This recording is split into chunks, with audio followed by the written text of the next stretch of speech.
السلام علیکم ورحمۃ اللہ وبرکاتہ۔ نحمدہ ونصلی علی رسولہ الکریم، اما بعد فاعوذ باللہ السمیع العلیم من الشیطان الرجیم، بسم اللہ الرحمن الرحیم۔ یا ایہا الذین آمنوا اطیعوا اللہ واطیعوا الرسول ولا تبطلوا اعمالکم۔ سامعین کرام، ربیع الاول کا مہینہ جاری و ساری ہے۔ اس مہینے کے اندر واعظین اور خطباء نبی کریم صلی اللہ علیہ وسلم کی شان اور عظمت کو بیان کرتے ہیں، اور اس مہینے کے اندر کچھ لوگ 12 تاریخ کو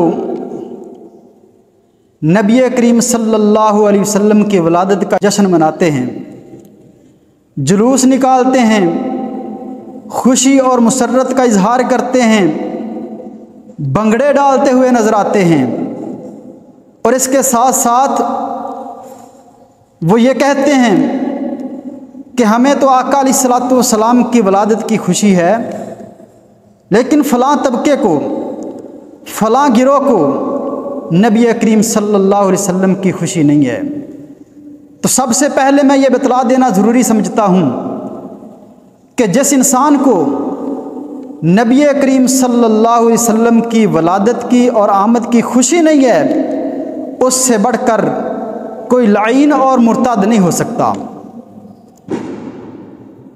تو آئیے دیکھتے ہیں کہ 12 ربیع الاول کو نبی کریم صلی اللہ علیہ وسلم کی ولادت کا جلوس نکالنا یہ کیسا ہے۔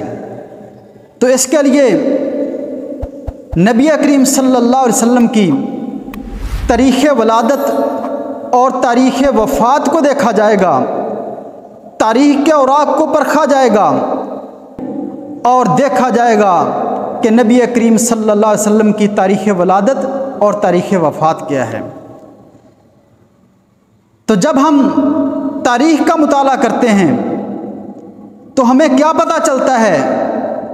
حوالہ کے لیے اٹھائیے علامہ ابن جوزی کی کتاب الوفاء باحوال المصطفیٰ، امام خضری کی کتاب نور الیقین فی سیرت سید المرسلین،